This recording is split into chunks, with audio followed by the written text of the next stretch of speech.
"Please buy our puppy," Riley whispered, unaware that Frederick, the dashing CEO before her, had fired her mom, Rebecca, just weeks ago. A faded pink coat and a cardboard sign sparked a journey of redemption and hope. Share your favorite act of kindness in the comments to join their story. Rate this heartwarming tale from 0 to 10 at the end. Dive into Frederick, Rebecca, and Riley's unforgettable journey.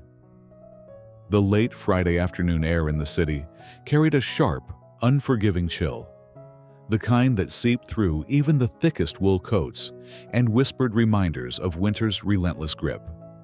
Frederick Langston, at 36, was the epitome of corporate success. Tall, broad-shouldered, with a chiseled jawline framed by neatly trimmed brown hair that caught the fading sunlight like polished mahogany. His skin, fair and unmarred by the worries of lesser men, spoke of privilege and power. As the newly appointed CEO of a sprawling tech conglomerate, he stepped out of his sleek black sedan, the engine purring to a halt, like an obedient beast. The driver nodded deferentially through the tinted window, but Frederick barely registered it. His mind was a whirlwind of boardroom battles and bottom lines. He tightened his coat against the biting wind, which tugged at his collar like insistent fingers, and glanced at his phone. The screen illuminated his sharp features with a cold blue glow. Unanswered emails stacked like accusations, spreadsheets demanding scrutiny, alerts for meetings that never seemed to end. Just moments ago, he'd wrapped up a brutal conference call with the board. Their voices, sharp as shards of ice, echoed in his ears. Tighter cost controls, accelerated layoffs, more profit, less patience. "Trim the fat," they'd barked. "Make the tough decisions." He'd nodded along, his face a mask of agreement, even as a faint, unspoken resistance stirred deep within him. A whisper of doubt he quickly silenced. Another restructuring memo lurked in his inbox. Another name he'd have to approve for elimination. It was all numbers, all strategy. Humanity had no place in the ledger. With purposeful strides, Frederick headed toward the towering glass doors of the corporate headquarters, a monolith of steel and reflective panes that mirrored the gray sky above. But then, cutting through the urban hum of traffic and distant sirens, came a voice, small, fragile, yet piercingly clear. "Please buy our puppy." He froze mid-step, his polished leather shoes scraping against the sidewalk. Turning slowly, as if pulled by an invisible thread, he scanned the scene. There, at the corner near the bus stop, half obscured by a crooked cardboard sign, stood a little girl. She couldn't have been more than 5, her tiny frame swallowed by a faded bubblegum pink coat that had seen better days, sleeves too long, fraying at the wrists like unraveling dreams. Blonde curls peeked out from under a knit hat, tousled by the wind, and in her small arms, she cradled a cream-colored puppy, wrapped snugly in a worn scarf. The sign beside her, painted in shaky, childlike letters, pleaded, "For sale, our puppy, please help." Frederick approached cautiously, his heart unexpectedly quickening. Why was he moving? This wasn't his world. These street-side pleas were for others, not for men like him who dealt in mergers and market shares. Yet his feet carried him forward, drawn by some inexplicable force. The girl looked up, her solemn blue eyes meeting his, without flinching or begging. They held a quiet resolve that belied her age, a maturity forged in hardship he couldn't yet fathom. She extended the puppy slightly, her voice a whisper against the wind. "His name is Biscuit," she said. "My mom said if we sell him, we can buy medicine and some food." The words hit him like a sudden gust, stunning him into silence. No tears streamed down her cheeks. No whimpers escaped her lips. Just that unyielding determination. It was the most adult voice he'd heard all day, more composed than the board members who'd hounded him for cuts. Frederick reached into his wallet, fingers brushing against crisp bills earned from decisions that crushed lives. He pulled one out, but before he could offer it, the girl shook her head firmly. "I can't take the money unless you take Biscuit too," she said seriously, her tone brooking no argument. That's the deal.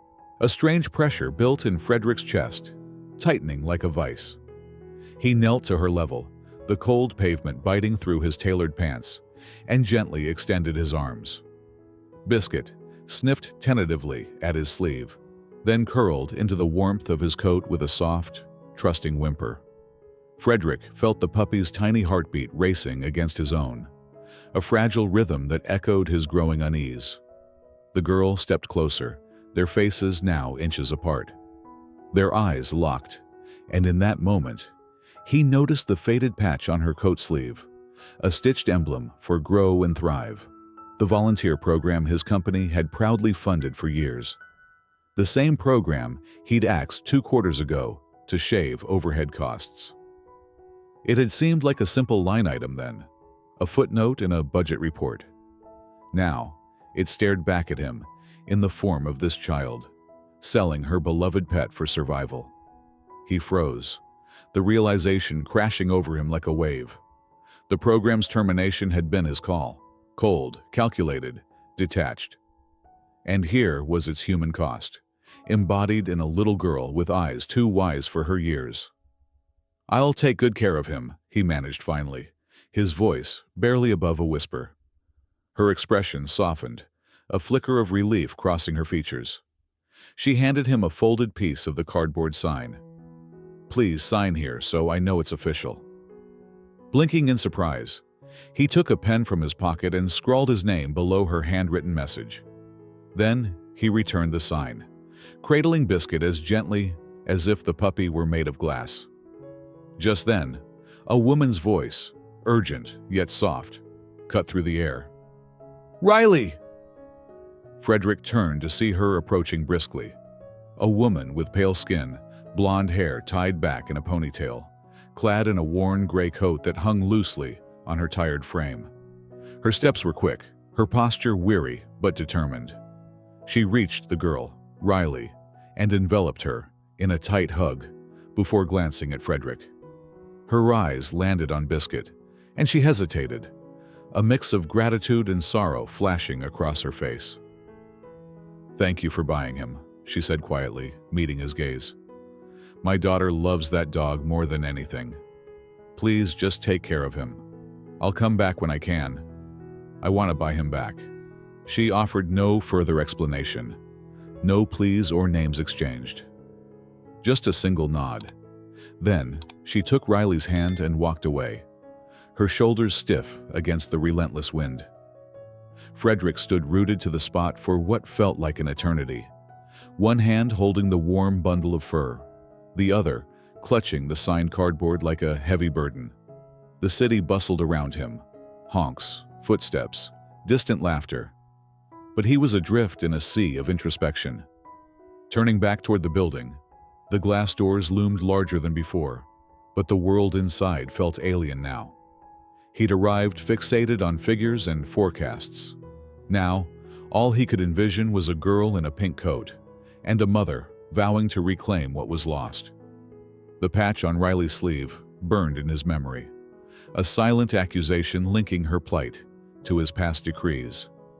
As he finally pushed through the doors, the warmth of the lobby did little to thaw the chill in his soul. Something had shifted, subtly, irrevocably, and Frederick knew, deep down, that this encounter was merely the beginning of a reckoning he could no longer ignore. As the automatic doors of the corporate headquarters hissed shut behind him, Frederick Langston felt the sterile warmth of the lobby envelop him like a false embrace. The encounter with Riley lingered like a ghost at his shoulder, her small voice echoing in the cavernous space of his mind. He bypassed the elevator bank teeming with late-shift employees, their chatter a distant buzz, and took the stairs 2 at a time, needing the physical exertion to ground the turmoil brewing inside. By the time he reached his corner suite on the top floor, his breath came in measured gasps, not from fatigue, but from the weight of realization pressing down like an unseen hand. He didn't bother with the lights, letting the dim glow from the city skyline filter through the floor-to-ceiling windows. The office was a testament to his ascent. Sleek, minimalist furniture, awards gleaming on shelves, a panoramic view that screamed dominance. But tonight, it felt like a cage. Frederick slumped into his executive chair, the leather creaking under him, and stared at the blank screen of his laptop. The patch on Riley's coat, "Grow and Thrive," flashed unbidden in his thoughts, a faded emblem now seared into his conscience. What had been a non-essential cut in a quarterly review had morphed into a child's desperate plea on a cold sidewalk. How many other faces hid behind those line items he'd so cavalierly slashed? With a sharp exhale, he flipped open the laptop, the screen blooming to life and casting harsh shadows across his handsome features. His fingers flew across the keys, logging into the internal HR system with the urgency of a man chasing redemption. The interface loaded swiftly, a labyrinth of employee records at his command. He navigated to the recent layoffs in customer service, his heart pounding as if uncovering a buried secret. There it was, Rebecca Sinclair, age 31, termination effective last month. Reason: failure to enforce proper escalation protocols during a system outage, leading to temporary service loss and client dissatisfaction. Recommended by Travis Benton, head of operations. Final signatory: Frederick Langston, CEO.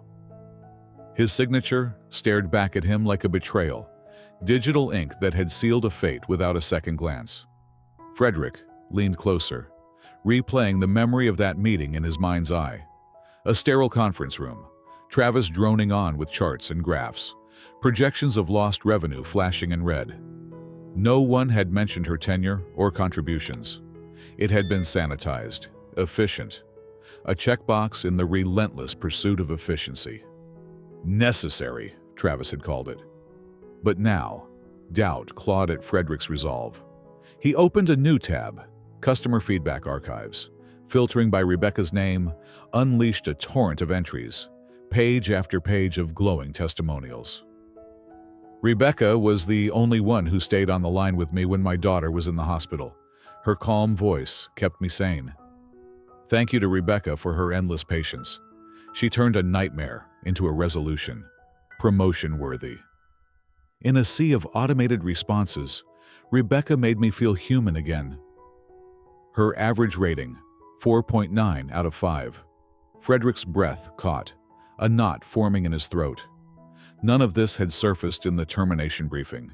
No context, no counterbalance, just damning metrics and crimson deficits. Why? Because it didn't fit the narrative of cuts at any cost. He switched to the benefits portal next, his cursor hovering like a guilty finger. Rebecca had declined COBRA continuation, filed no unemployment appeal, and requested no health reimbursements. She'd accepted her fate and vanished quietly into the ether. Pride, exhaustion, or perhaps a quiet rage that spoke volumes in its silence. Digging deeper, he pulled up the customer service satisfaction dashboard, narrowing the date range to post-termination. The graph materialized instantly, a stark red bar plunging downward. Overall satisfaction had plummeted by 11.7%. Coincidence? His gut twisted in denial. No, this was causation staring him in the face. Rebecca hadn't been a liability. She'd been the glue holding fractured client relationships together. The harder part came next. He searched for her employee profile photo. There she was, blonde hair tied back, a slight build, eyes weary but kind, a subtle smile that radiated warmth. Frederick's chest constricted painfully. It was her, the woman who'd appeared like a specter at the sidewalk's edge, hugging Riley fiercely, thanking him with guarded dignity, and promising to reclaim Biscuit. He recalled the way she'd clutched her daughter's hand, the brief pause before speaking, as if weighing the cost of vulnerability. She hadn't begged. She'd simply asked for one shred of care in a world that had stripped her bare. He delved into her full file now. Years of performance reviews unfolding like a hidden biography. Awards for exceptional service. client emails praising her empathy, notes from former supervisors. Rebecca is the quiet engine of this team. She holds us all together during the storms. Frederick's jaw tightened, a bitter taste rising in his mouth. Why hadn't any of this been presented? Why the selective blindness? The answer dawned with chilling clarity. Because it hadn't served the agenda. Travis's push for austerity had labeled anyone who prioritized people over processes as inefficient, a drag on the machinery of profit. And Frederick, in his ascent to the top, had signed off without question, complicit in the erasure. He ran a hand through his brown hair, disheveling the perfect waves, and felt a surge of self-loathing.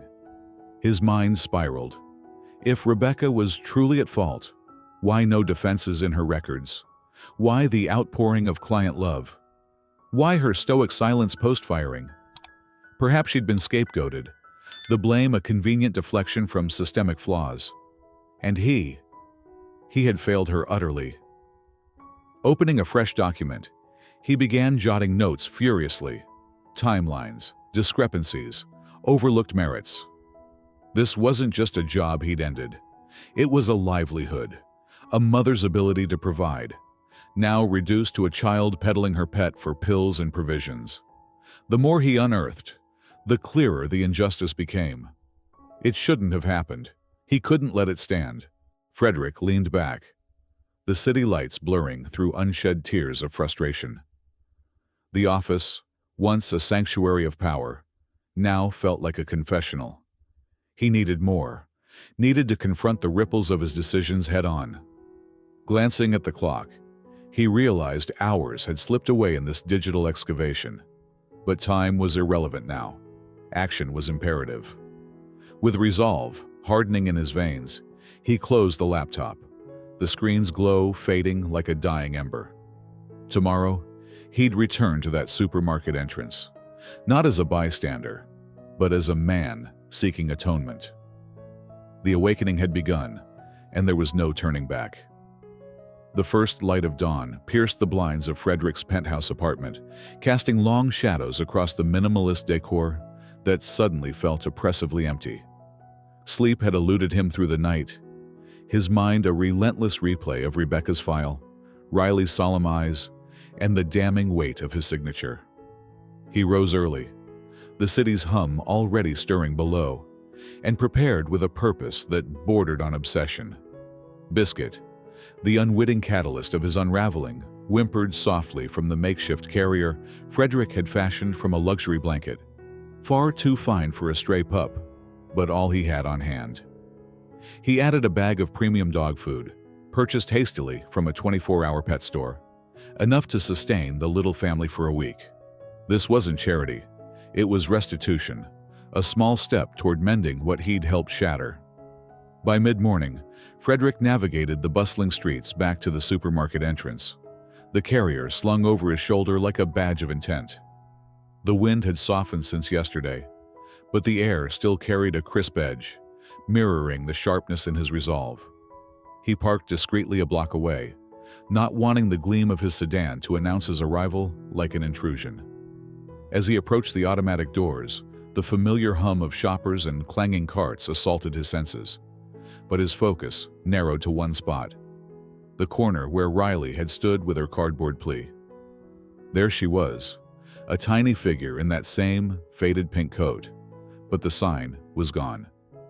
Instead, she balanced barefoot on the cold tile floor, a stack of pink flyers clutched in her small hands, offering them to passers-by with a persistence that tugged at his heart. Most ignored her, their eyes sliding away in practiced indifference, but Riley didn't falter.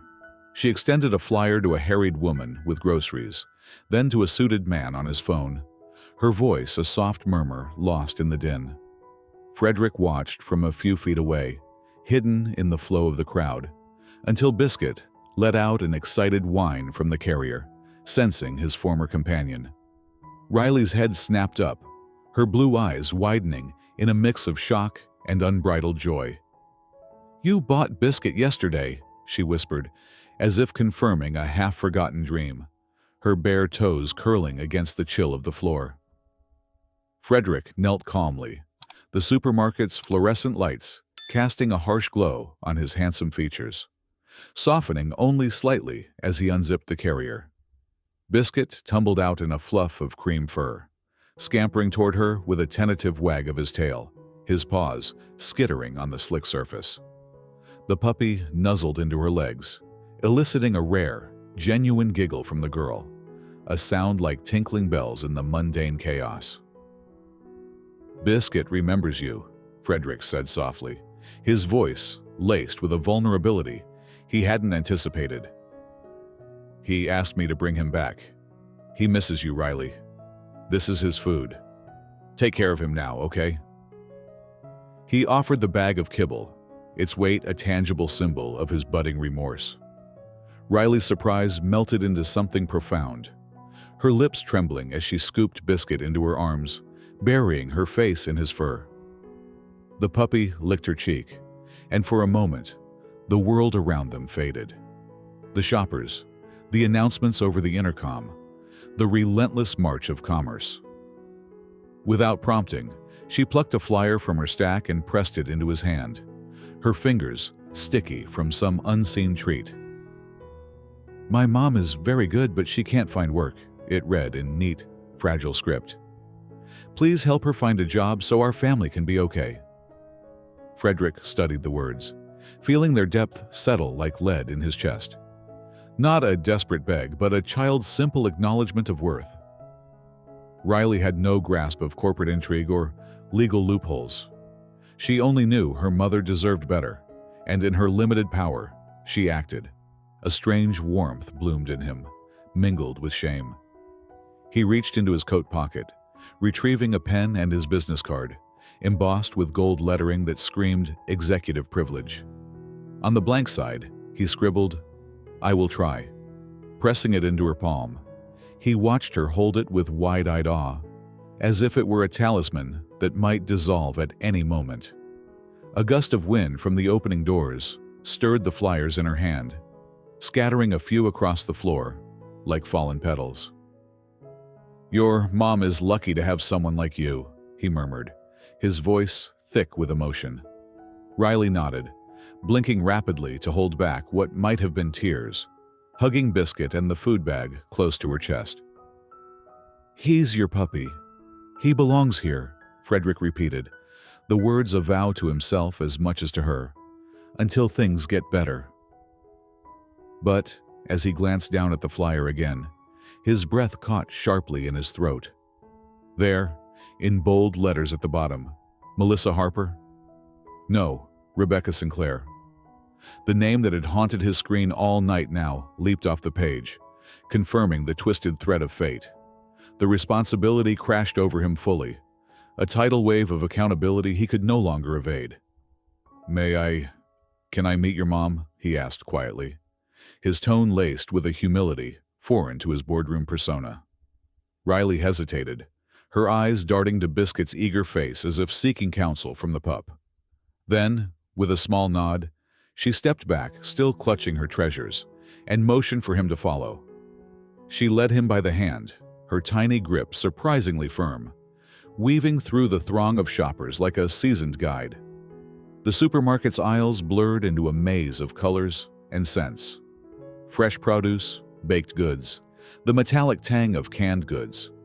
They veered toward a side corridor, away from the main bustle, where the fluorescent hum grew fainter, replaced by the distant echo of stockroom activity.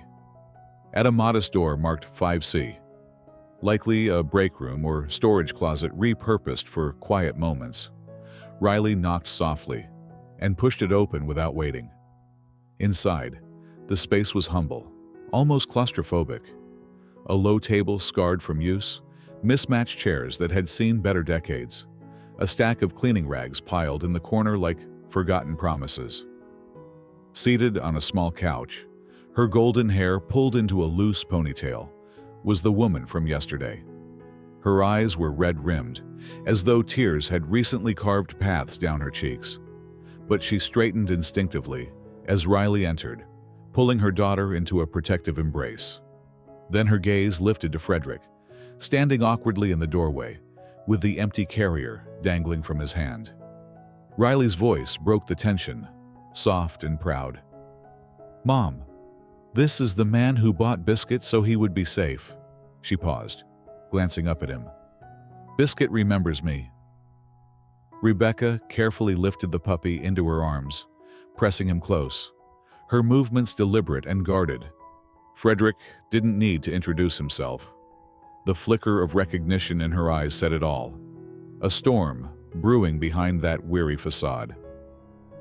"You're Frederick Langston," she stated flatly, her voice steady, but edged with steel. "CEO." He nodded once, a small concession in the charged air. She stared for a long second, then rose slightly, pushing the door open just wide enough to stand firmly in the threshold, one hand clutching the edge like a shield. "So," she said, her tone cold and measured, a quiet thunder rolling in. "You've come to see the fallout of your signature in person." The words hung between them, a bridge to confrontation Frederick knew he deserved. Yet in that moment, as Riley clung to her mother's side and Biscuit whimpered softly, he sensed the fragile hope he'd ignited beginning to flicker brighter, leading inexorably to the truths that would soon unfold. The air in the cramped room thickened with unspoken accusations, the distant supermarket clamor fading into a muffled roar as Rebecca's words sliced through the tension like a honed blade. Frederick swallowed hard, the lump in his throat a physical manifestation of the guilt he'd unearthed in his office vigil. It wasn't the harshness of her tone that struck him. It was the unyielding dignity woven into it, a quiet fortress built from the ruins of betrayal. She didn't shout or dissolve into hysterics. She simply stood there, eyes weary yet fierce, one hand gripping the door's edge as if it were the last barrier between her vulnerability and the world. Riley clung to her mother's side, wide-eyed and silent, while Biscuit whimpered softly in Rebecca's arms, sensing the storm brewing. "I've come to apologize," Frederick said, his voice emerging softer than intended, laced with a sincerity that surprised even him. He shifted his weight, the empty carrier suddenly feeling like dead weight in his hand. "And to listen, if you'll let me." Rebecca shook her head, not in outright rejection, but as if bracing against an oncoming gale. Her posture remained rigid, a shield for the child at her hip. "You read a report," she said, her words measured, each one dropping like a stone into still water. "And you believed it. No questions, no context, just a signature that wiped away years of my life." He stepped back slightly, the narrow corridor feeling even more confining. "I did," he admitted, meeting her gaze without flinching, though inside, the admission burned. "I trusted the numbers, the presentations, but I didn't ask the right questions. I didn't ask any. And that's on me." "You didn't ask any," she echoed, her voice tightening now, a crack appearing in her composure. The red rims around her eyes spoke of recent tears, but none fell now. She held them back with the same resolve that had kept her standing through whatever hardships had led here. "No one asked me what happened that day. No one cared why the process failed or what I did to try and fix it before it spiraled. They just needed a scapegoat, someone to pin the blame on, and I was alone in that room. No allies, no voice to point back at the real issues." Frederick lowered his eyes for a moment, the weight of her truth pressing down, like the city's skyline outside. Riley tugged gently at her mother's sleeve, a small anchor in the emotional tide, and Rebecca instinctively pulled her closer, shielding her with a maternal fierceness that twisted something deep in Frederick's chest. "I'm sorry," he said, knowing the words were inadequate, a mere bandage on a gaping wound. "It's not enough, I know that. But I'm here because I realized too late that what I signed off on took more than a job from you. It took your security, your pride, maybe even your hope." Rebecca inhaled deeply, her chest rising and falling as she blinked hard against the sting. "I don't need your pity," she whispered finally, her voice barely above the puppy's soft pants. "I don't need apologies whispered at my doorstep, like some afterthought. What I needed was someone in that boardroom to look past the data, past the deadlines and the pressure from above, and see the person who'd given everything to that company.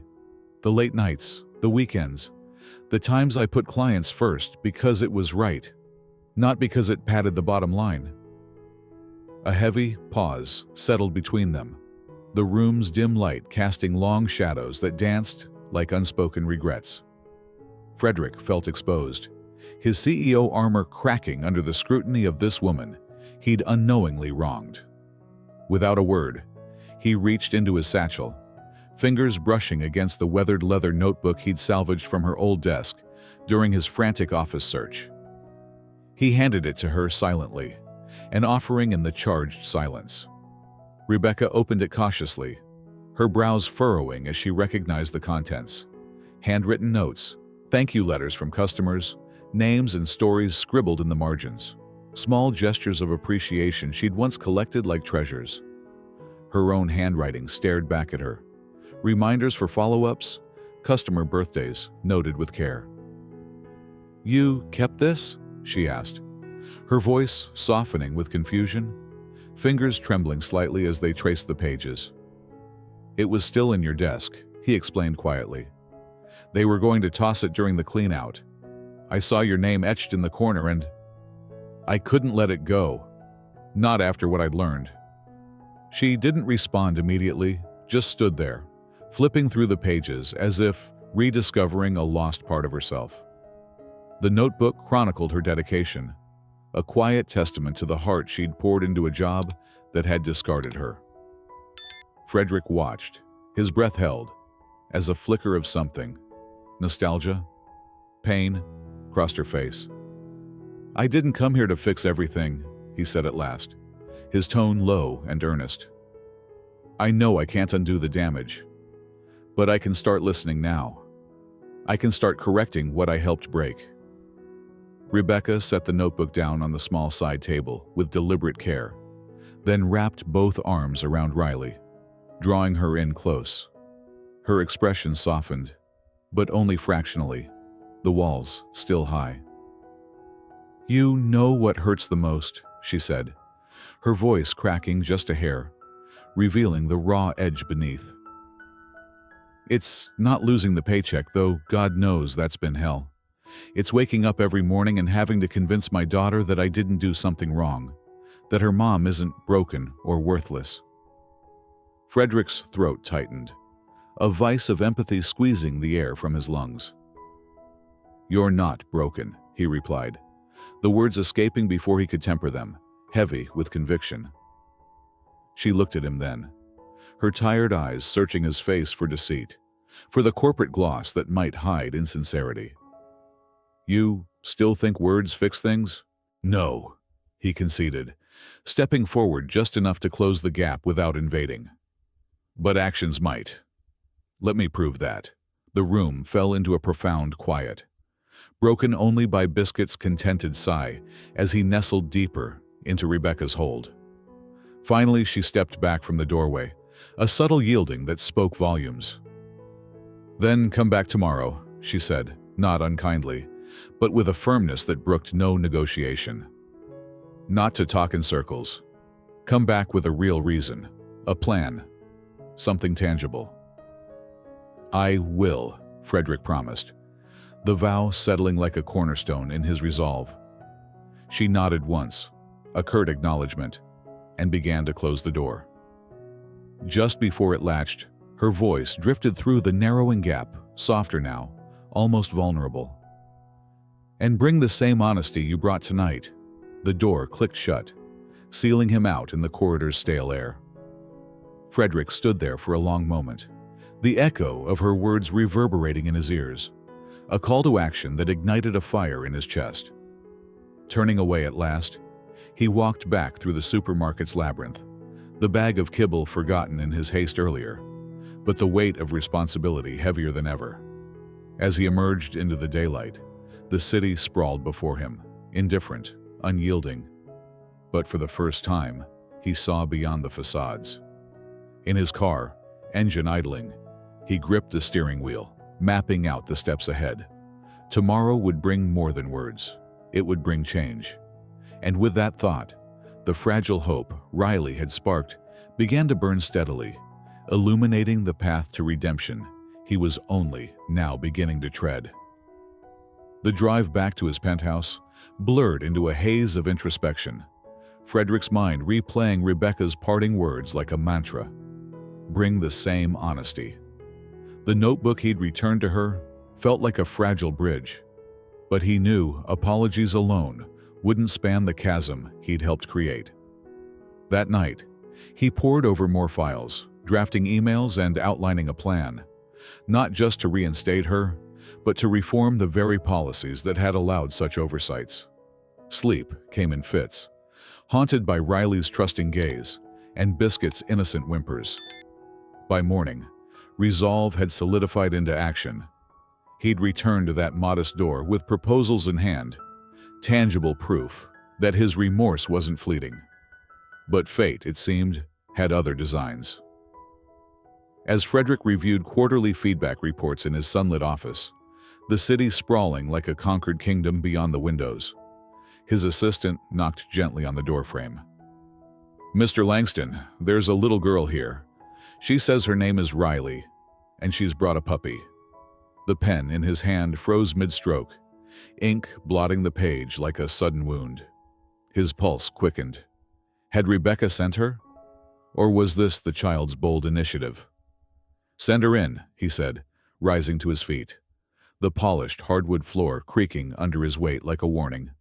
The door swung open, and there she was, Riley, her blonde hair tied in a messy ponytail that spoke of hurried mornings, cheeks flushed from the walk, or perhaps excitement.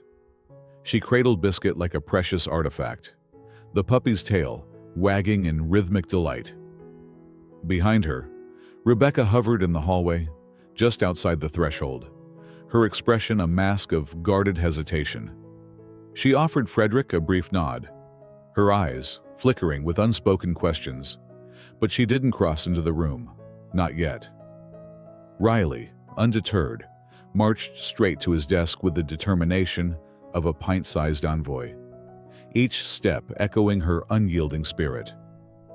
"Biscuit wanted to visit," she announced solemnly, her voice cutting through the corporate hush like a clear bell.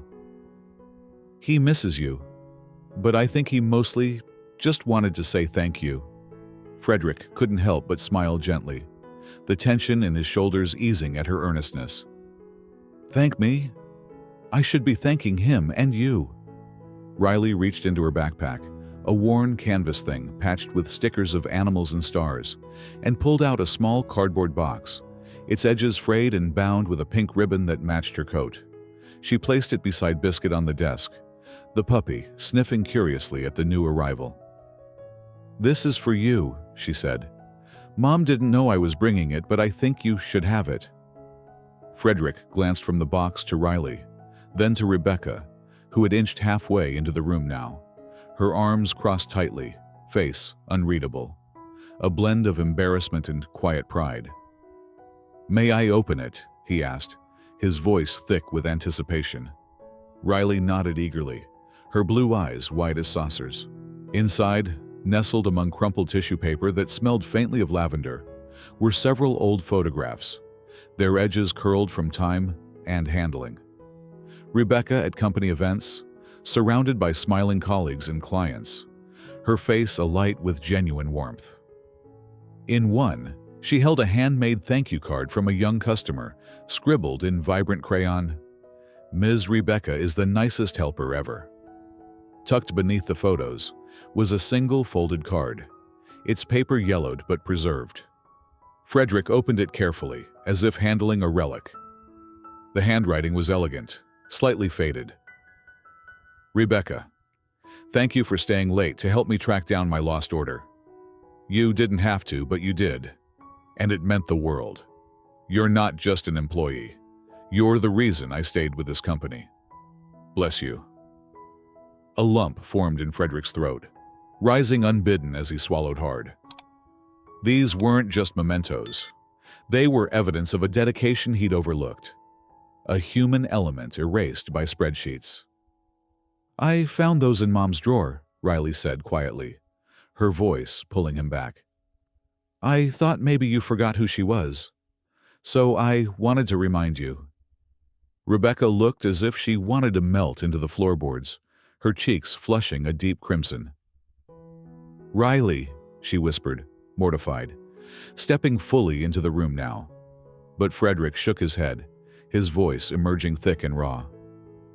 "No, she did the right thing." He sat down slowly, holding the note in both hands, its weight pressing into his palms like an anchor. More than any quarterly metric or executive briefing, this pressed upon him, a stone of realization. "She kept every one of these," he murmured aloud, mostly to himself, tracing the words with his thumb. "She saved them because they mattered," Riley replied, her innocence cutting straight to the core. "And she thought she mattered too, before." The room plunged into a profound silence, unbroken save for Biscuit's small yawn as he curled up on a corner of the desk, claiming it as his own. No one rushed to fill the void. It hung there, heavy with unspoken truths. Then Riley added softly, her words a gentle dagger. "I think Biscuit brought you to our house because my mom deserves to be loved again." Rebecca's breath hitched audibly, her eyes shimmering as she turned away quickly, hiding the raw emotion threatening to spill over. Frederick leaned forward, elbows on the desk, his chiseled features softening in the face of such pure insight. "He's a very smart dog," he said, his voice low and sincere. Riley beamed, planting a gentle kiss on Biscuit's head. "I told him he did well." Frederick turned his gaze to Rebecca, truly seeing her now, not as a file or a fallout, but as a woman who'd given more than her share, bearing the scars in silence.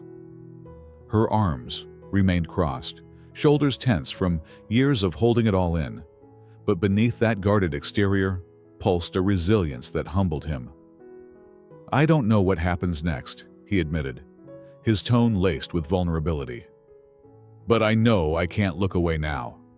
For the first time since his arrival at her doorstep, Rebecca met his eyes without averting, a flicker of something, trust, hope, stirring in their depths. Riley reached for her mother's hand, tugging gently. "Can we go now, Mama?" Rebecca nodded, her voice steady despite the tremor. "Yes, baby." They turned to leave, Riley skipping lightly, Biscuit's tail wagging in farewell. But Frederick called out softly, "Wait." He picked up the small box, holding it out to Rebecca. "I'd like to keep this, just for a while." She hesitated, then nodded, accepting the gesture like a tentative truce. As they exited his office, the door clicking shut behind them, Frederick sat alone amid the trappings of power, clutching a box of forgotten praise. His heart, once armored in ambition, now remembered what it meant to care, to truly see. The child's gift had deepened his resolve, propelling him toward the confrontation that awaited in the boardroom, where words would give way to unyielding action.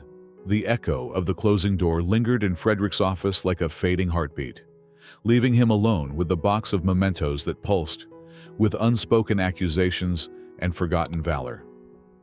Riley's words, "My mom deserves to be loved again," reverberated in his mind, a child's wisdom cracking the facade of his executive detachment.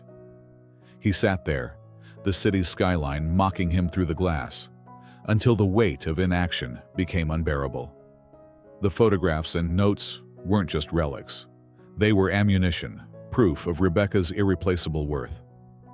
By dawn, he'd compiled a dossier, charts showing the 12% satisfaction plunge, aggregated testimonials, and a proposal for a new role tailored to her strengths.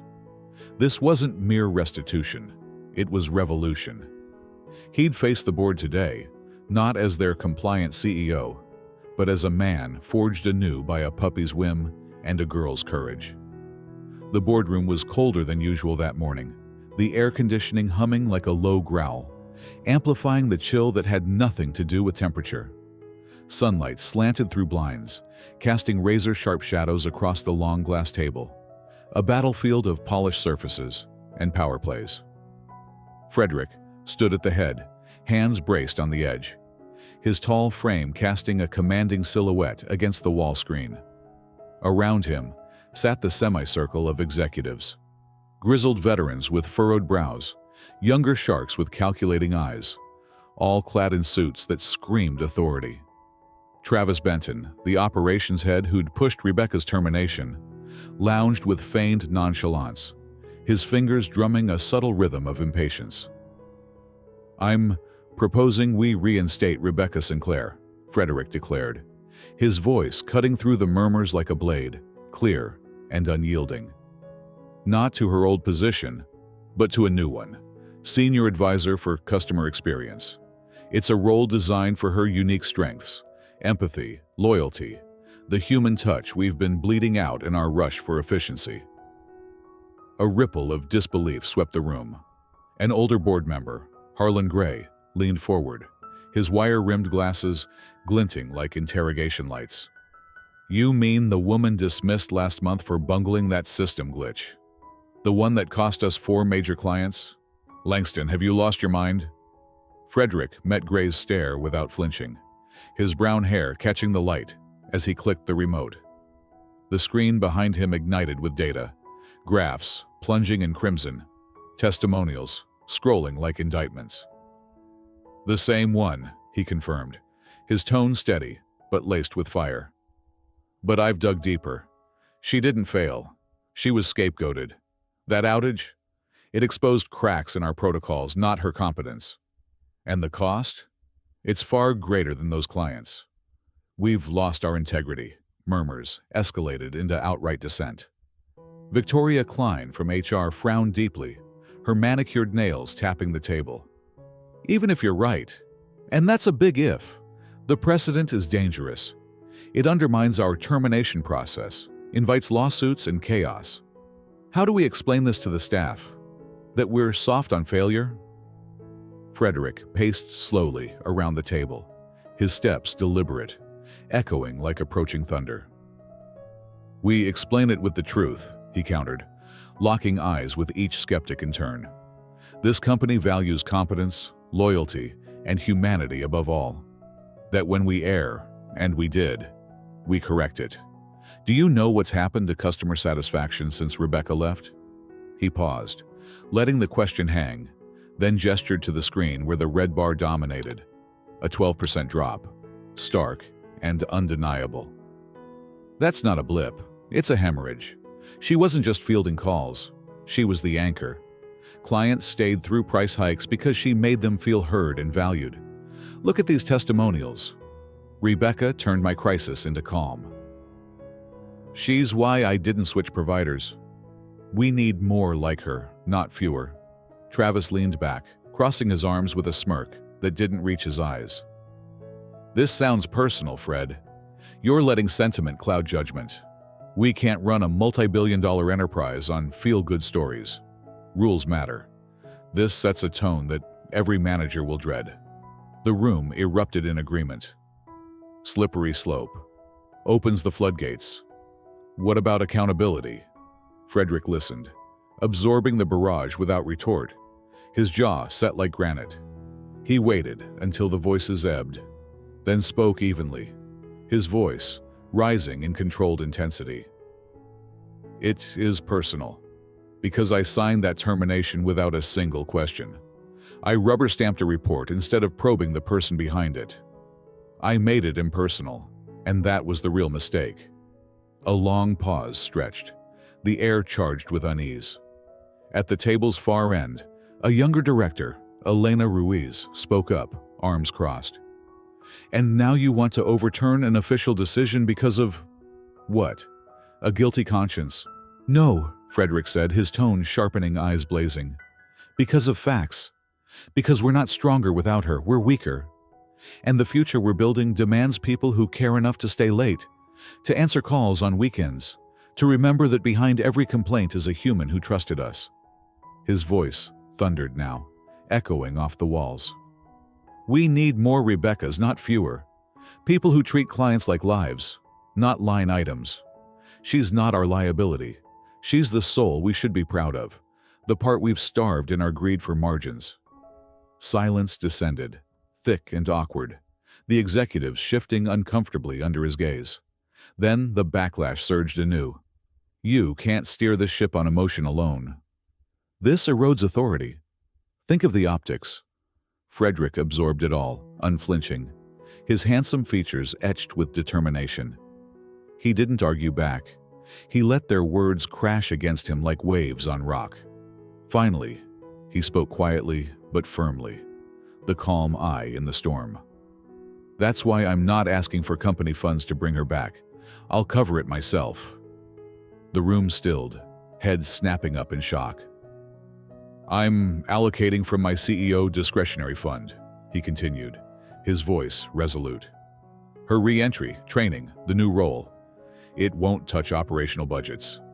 I take full responsibility. Ruiz blinked, incredulous. You're serious?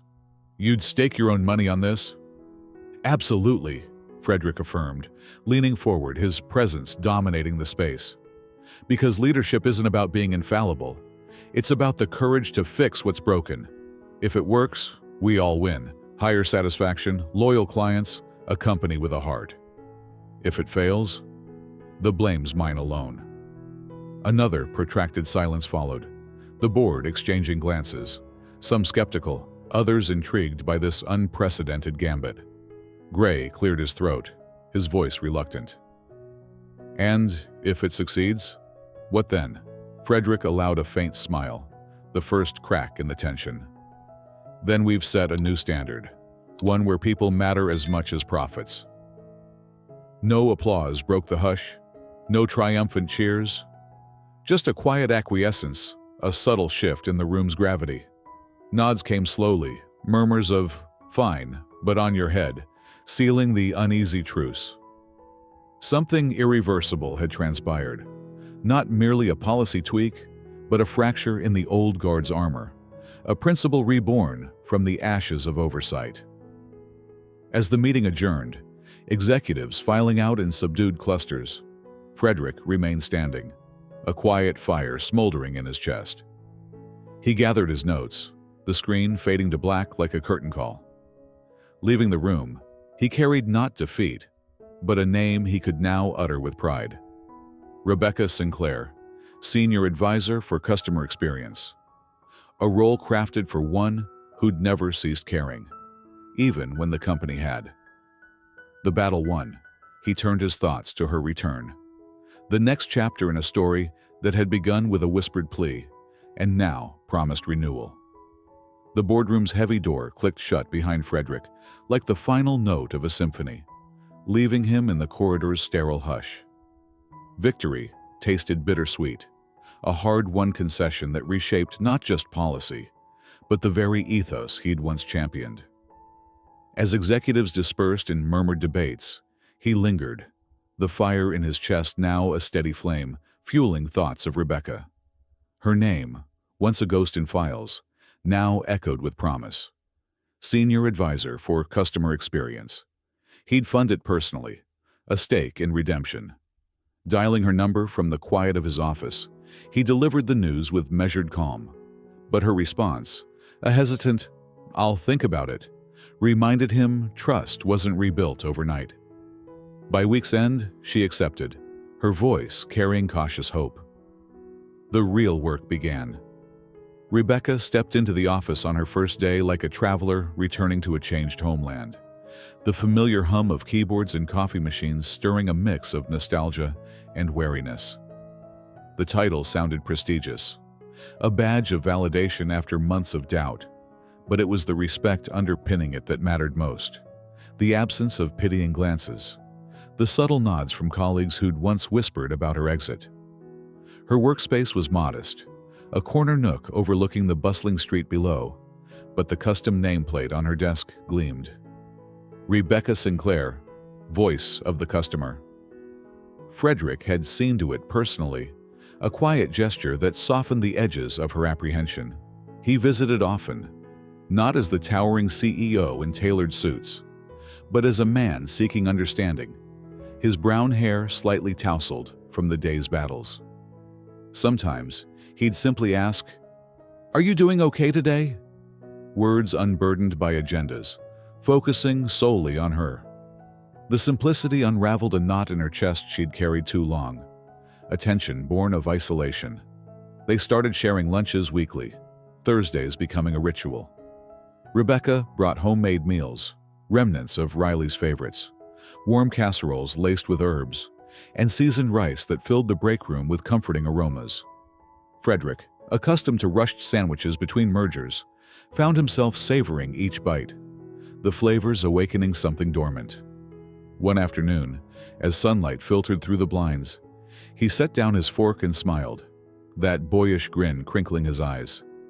"This is the first lunch I've finished in ages," he admitted, his voice warm with genuine appreciation.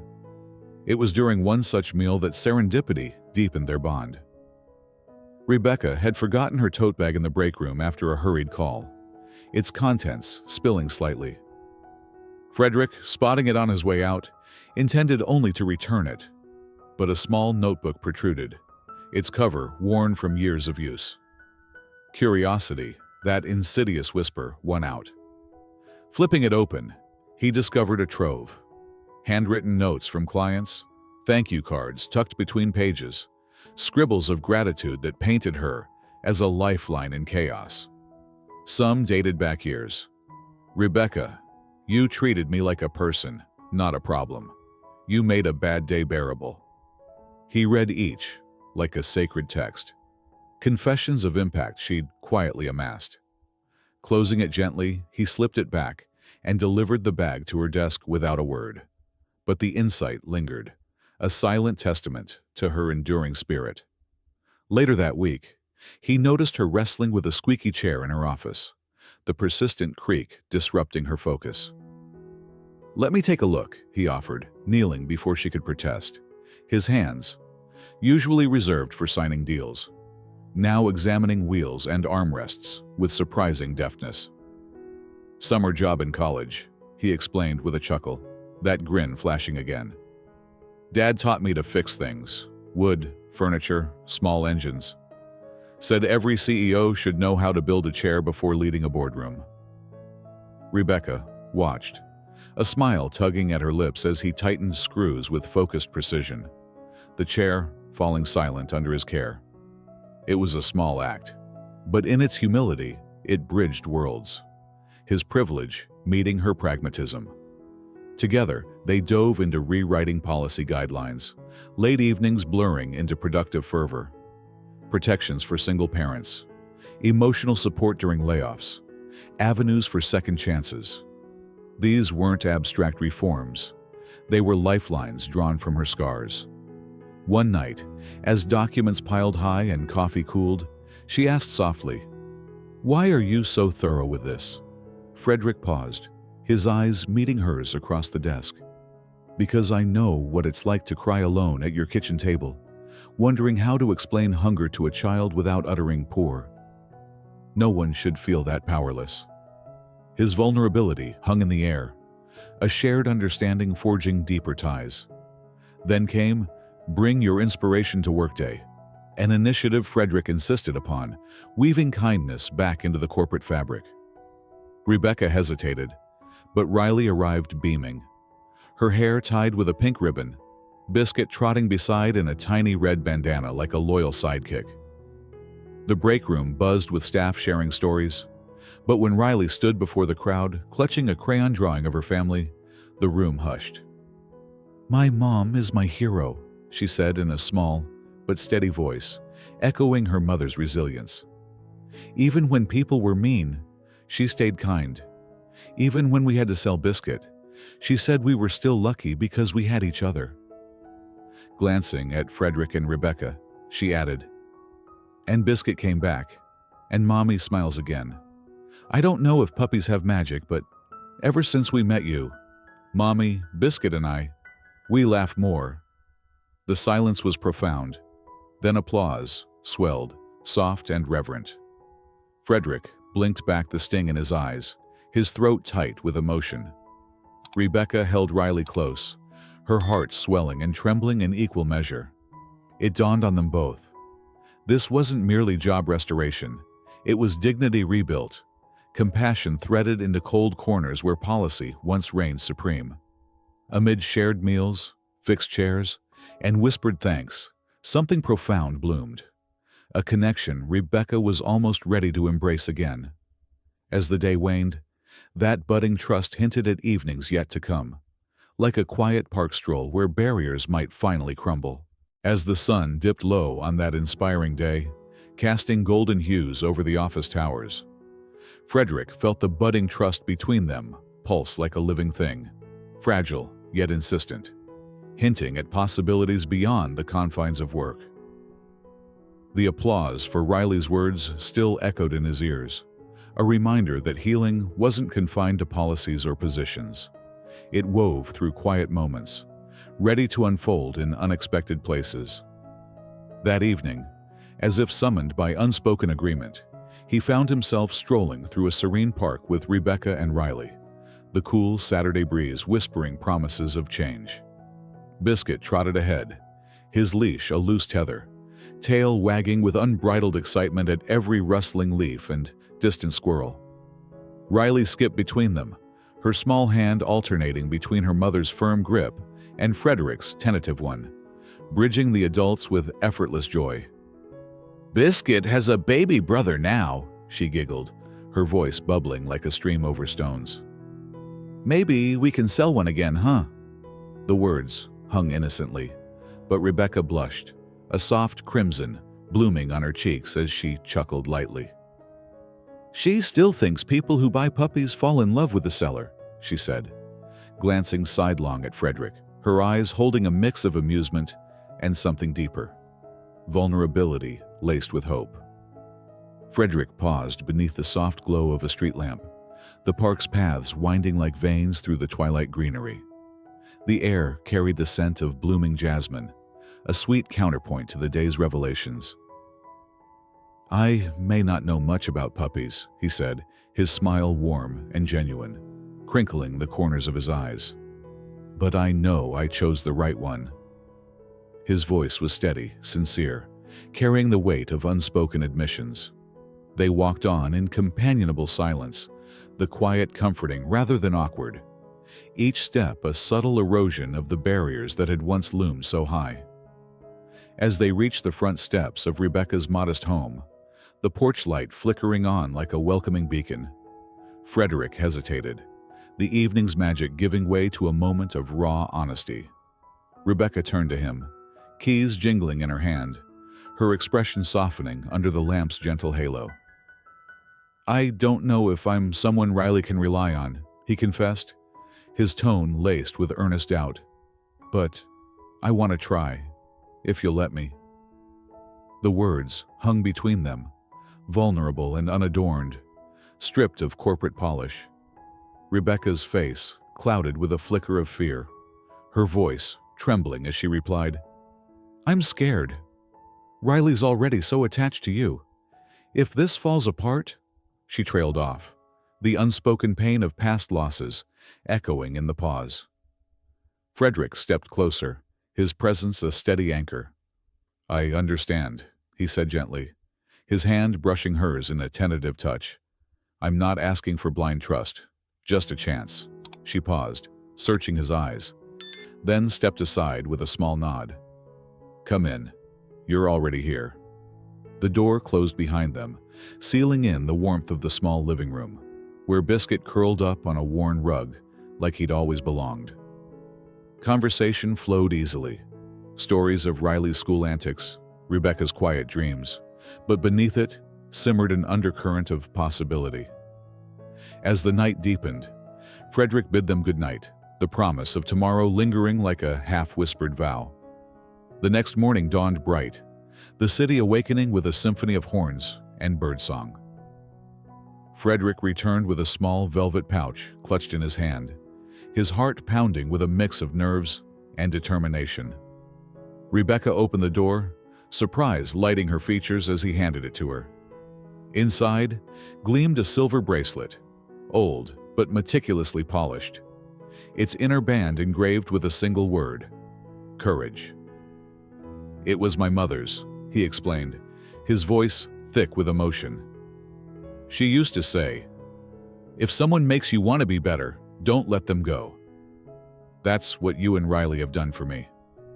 Rebecca held it carefully, her fingers tracing the inscription, eyes shimmering with unshed tears. "You keep surprising me," she whispered, slipping it onto her wrist where it caught the light like a talisman. "And one more thing," Frederick added, kneeling beside Biscuit with a new tag for his collar. Rebecca leaned in to read it aloud. "Belongs."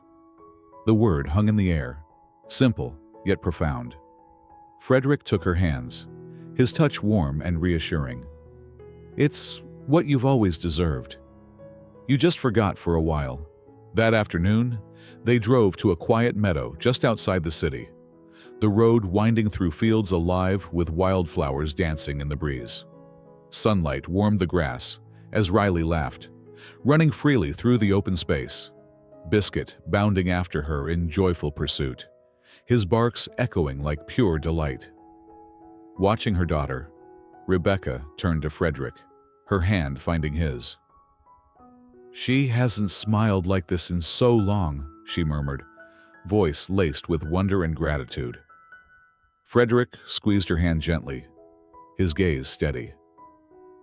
"We're building something that lasts." Riley raced back, wind-tousled and beaming, leaning into Frederick with trusting abandon. Looking up at him, she whispered, "This time, Mommy doesn't lose her job again, right?" He knelt to her level, kissing her forehead softly. "Not this time, sweetheart. Not ever again." As the sun dipped low, painting the meadow in strokes of gold and amber, Frederick looked at Rebecca. Her eyes met his, not with fear, but with hope, a shared light that banished the shadows of doubt. Everything made sense in that golden hour. The puppy's plea, the pink coat's faded patch, the second chance forged from regret. It had all begun with a whispered sentence, "Please, buy our puppy," and culminated here, with 3 hearts finally knowing they belonged. Sometimes, the smallest voices carry the greatest truths. A little girl selling her puppy hadn't just touched a man's heart. She'd reminded him of the leader and the human he aspired to be. In the meadow's embrace, as dusk settled like a gentle promise, their story unfolded, not as an end, but a beginning. Hope woven into the fabric of tomorrow. If Riley, Rebecca, and Frederick's journey touched your heart, reminding you of the power of second chances and quiet courage, drop a comment with your thoughts, or rate this story from 0 to 10 to share the love. Thank you for joining us in this tale of redemption and hope. We're grateful for your presence. Stay tuned for more stories that stir the soul, and we'll see you in the next one.